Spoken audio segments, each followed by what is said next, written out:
So I've loaded my brush there with some ultramarine with a touch of that red, and I'm painting damp into wet underneath that yellow area there. You won't get green because it's more of a violet colour. So you can paint this damp into wet, or damp into damp actually, just these soft clouds here and there underneath the sort of the shapes that you've drawn. So that's where the shadows are. As you can see, as I go towards the horizon, the marks get smaller and a little bit paler. And what that does, it creates depth in your painting. And I'll put a link in the description below all about creating depth in landscape painting using lots of tips and techniques, using aerial perspective, that's using texture and size, etc. So I hope you find that useful, especially if you're starting out in watercolour. As you can see here, I'm just building up some more cloud shadow, damp into damp here and there, just little touches with that ultramarine and the red, slightly creamier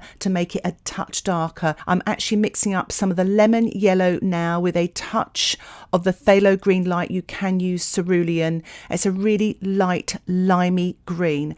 I'm wetting the fields here. This is below the tree line, so you won't have any danger of touching the sky. You don't want to get any water on that sky because you could actually create a back run, and that happens when a wet wash goes into a drying wash.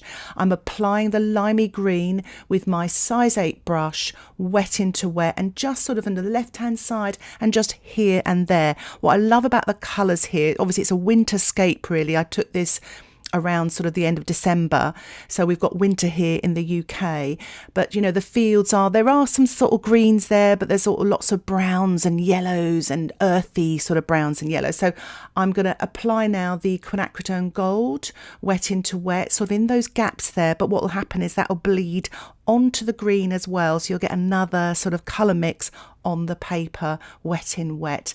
I'm also applying it in the centre there where you've got those perspective lines going into the distance. So I'm sort of following them as well with my brush. I'm adding a little bit of burnt umber to the quinacridone gold now, just to make it a little bit of a darker sort of earthy colour. And I'm painting this damp into wet, again following those perspective lines using my size 8 brush. I've deliberately broken down all of these sort of sections in this painting, i.e. the sky first, now this sort of middle ground here. So if you can prepare all your washes first and then paint it, it won't be so daunting.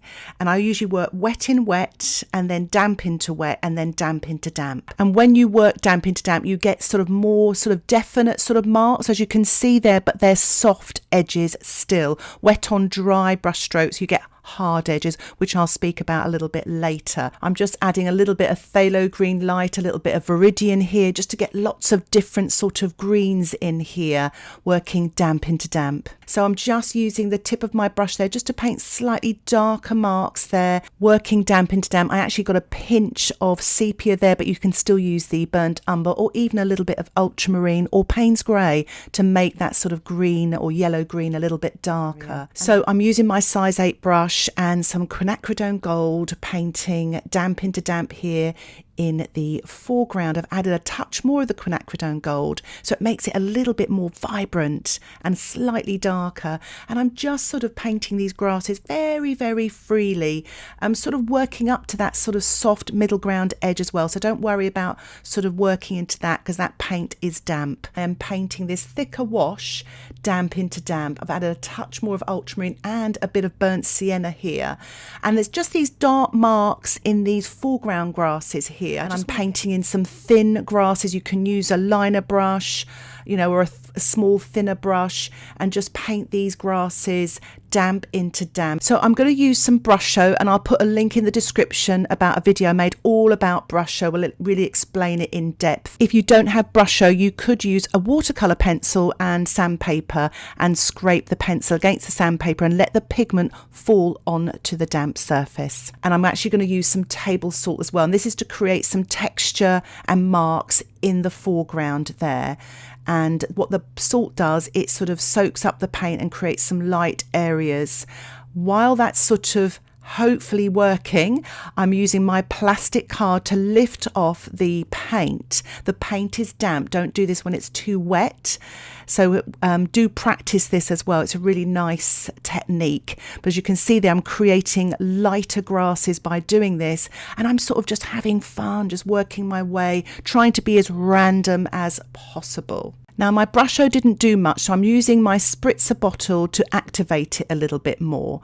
Just bearing in mind I have actually got the salt on there, so I don't want to use too much, but just giving it a little spritz, and look, it's woken it up a little bit. So I'm mixing up some colours for the sky. I'm using Cinereous blue, you can use Cerulean blue, and I'm using some Ultramarine mixed with that Cinereous blue. Again, you could use the Cerulean mixed with Ultramarine, and if you don't have any of those colours, you could use Cobalt blue and turquoise. I am wetting the sky area really gently with my soft flathead brush here. I'm just painting the positive shapes. You could call that, you could call the clouds the positive shapes, but it's just the shapes around the clouds, which is obviously the blue sky here. And I'm working damp into wet or damp into damp. I don't want it to run too much because I'll obviously lose the light white clouds at the top of the cloud. So you want to be careful. You almost paint the blue a little bit more above that because the paint will move slightly. And as I start to work my way down the sky towards the horizon, I want my colours to get a little bit paler, and I've swapped now to the Cerulean or the Cinereous blue to the right there. And of course the gaps are a little bit smaller and narrower as well, and that again creates depth in your painting. So I'm using my size 8 brush, working damp into damp as I go towards the horizon. I'm almost painting lines of blue paint now rather than big shapes, but it's so effective, and it's a really nice way of painting a sky. It's a 2-stage sky, and it sort of breaks it down, especially if you're a beginner, and it becomes less daunting, and you've got these controls sort of things, so you don't get too carried away. I'm just tilting to the side here just to get rid of some of the blue here with some water. It was a bit too dark and it was coming forward. What I'm doing now is I'm lifting off some of the clouds with a paper towel as well, and this is quite a nice technique, but also if you've lost some of your light, you can do that as well. So it's really, really effective. So I'm now working again on the middle ground, working wet on dry using my size 10 brush. And as you can see here, it's kind of a dry brush effect. I'm using dry brush to create texture, and also these marks are veering towards that sort of point in that sort of ploughed field where all the diagonal lines appear to be meeting. So I'm sort of painting diagonal lines. I'm using the belly of the brush here with the quinacridone gold to create a dry brush effect. If you find it tricky to create a dry brush effect, try to sort of lift off some of the paint on a paper towel. It will sort of dry your brush, so you'll have less paint on the brush. So you've still got paint, but it creates this lovely textured effect. I'm using rough watercolour paper. It will work on cold pressed as well, not so much on hot press paper. But as you can see there, you get a really lovely texture. I'm pointing to the belly of the brush there. So you want to sort of paint with that and not the tip of the brush. If you work with the tip of the brush, the paint tends to pour more out of the brush, if that makes any sense. So less paint pours out of the middle, so hence you get a more of a dry brush effect. Now I would suggest using maybe an older sort of brush to use. Is not your best watercolor brushes, even though I am using my black velvet brush here, but it can wear the brushes out a little bit, especially on rough paper, so that's something to bear in mind. I'm using a little bit of burnt sienna and the quinacridone gold here, touch of the green, touch of blue, and I'm going to paint some slightly darker marks, damp into damp, on that ploughed field there, using diagonal marks, still a little bit of a dry brush effect, really to lead your eye through to the painting. And now I think it's a good idea to allow my painting to dry. So I'm just brushing off the salt, and I'm removing the masking fluid as well using a paper towel. This is my second stage on the foreground area, and I'm working wet on dry, and I'm just sort of filling in some of those masking fluid areas with a very dilute quinacridone gold, just sort of keeping it looking more soft and natural. Sometimes masking fluid can look a little bit bright and harsh, so I'm just using my size 10 brush to do so. And now I'm spattering some dark brown paint. And for those of you that didn't have any Brusho or watercolour pencils, this is a really good alternative to Brusho. And I will put a link in the description of a tutorial I published all about spattering. What I'm doing here is I'm painting wet on dry, some burnt sienna and a little bit of burnt umber, just painting these dark areas, these random dark areas, using some of the spatter to help me. And you don't want to overdo this. You want to keep lots of that light and mid-tone, and of course all that yummy texture you created earlier, perhaps with the salt and the Brusho. I'm using my plastic card now just to lift off and to sort of scrape some of that paint as well, to create some really lovely textured marks and long dark grasses. So I'm using the belly of my brush again and creating some dry brush, side brush effect here, just to sort of connect the middle distance with the foreground, just to paint some darker grasses here. And I don't want to do it all the way along because I want to make sure that your eye can travel through the painting. So I'm not doing so much on the left hand side. I'm sort of underpainting that. Sometimes if you cut off the entire foreground, it detaches itself from the rest of the painting. So it's a bit of an artistic tool here. So I won't be copying the photograph, but I'm using sort of darker colours here, tip of my size 8 brush, working wet on dry, then damp into damp, painting these sort of darker greens and sort of more burnt sienna colours. And I'm going to use my spritzer bottle now just to soften the hard edges, and it's just to, again, to stop the middle ground from being detached from the foreground by softening. As you can see, I'm tilting as well, so the paint sort of runs down, and I'm using my plastic card to kind of scratch into the surface and to create some darker grasses, but again to use those marks to connect the foreground with that sort of middle ground area there. And it's so much fun to do. And where the trees are as well, I'm sort of bringing those grasses a little bit higher as well on the right hand side. With all that flicking with a plastic card, I got a few dots in the sky, so I'm just masking out the sky to protect it.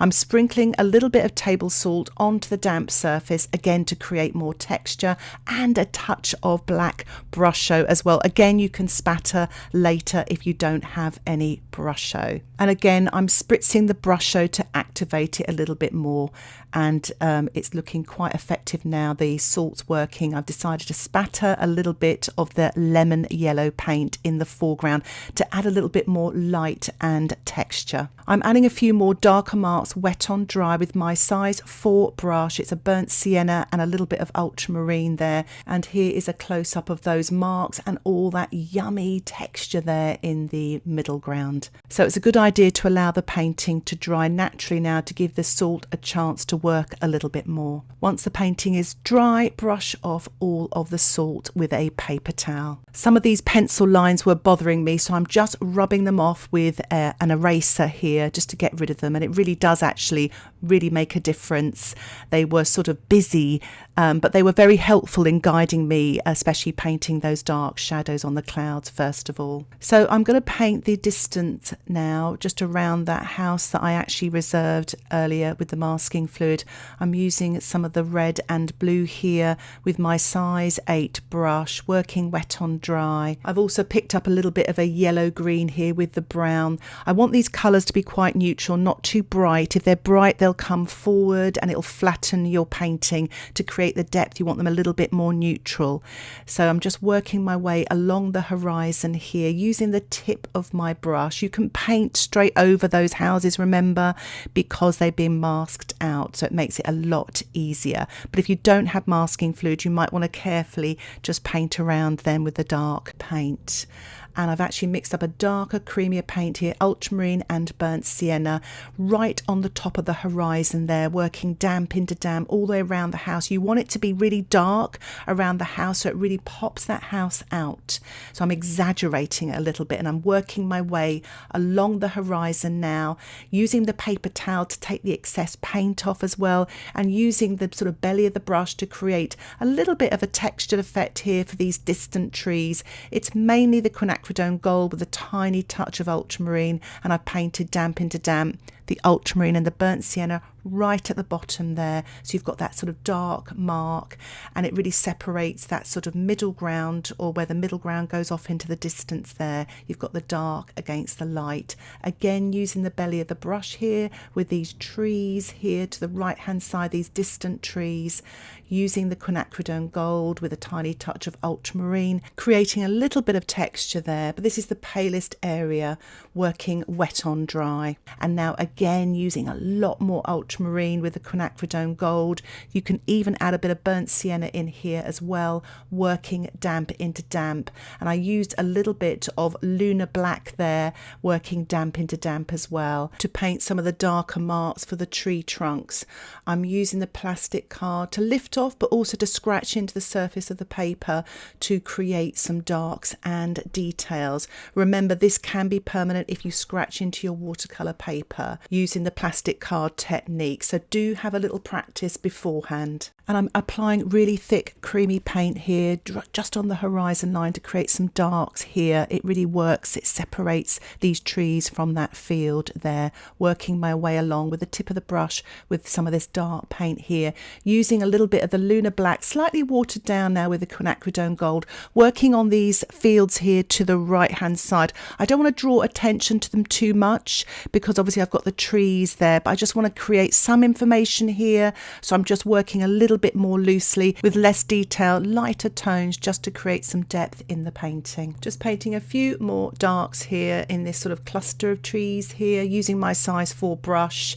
And I've actually decided to use some Indian red just on the right hand side, just to warm them up a bit, to bring them forward a bit, using the plastic card again, lifting off this damp paint to sort of create some lighter tree trunks here, to give a little bit of a sparkle and light in the distance. I've also decided to paint some of the branches at the top of the trees there with my size 4 brush, using a mixture of the ultramarine and burnt sienna. So I'm going to allow my painting to dry again. Once the painting is dry, I'm mixing up a little bit of violet and burnt sienna here, and this is going to be for the trees on the right.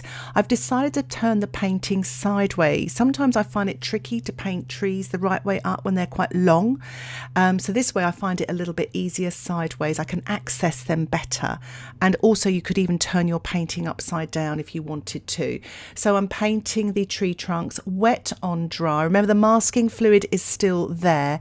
I'm using my size 2 round brush. You can use a slightly bigger brush, whatever you feel is comfortable. Really loading the brush, painting the dark side of the tree on the left hand side. So I'm painting some of those dark marks that I use for the tree there in the foreground area as well. Just a few little darks and details there. And I'm painting this with my size 2 brush in the foreground as well, sort of long, thin, dark grasses, really to start bringing this painting towards the finishing stages there, working on these darks and details. So it's a good time to allow your painting to dry. And what I'm doing here is I'm mixing up some of the quinacridone gold with some white gouache. You can use white watercolour paint or even white acrylic paint. It's quite useful to use gouache because if you've lost your light especially, it's really useful to use. It's a kind of a mixed media, but it's really handy, especially if you've lost the light in your painting. So I'm just painting these foreground grasses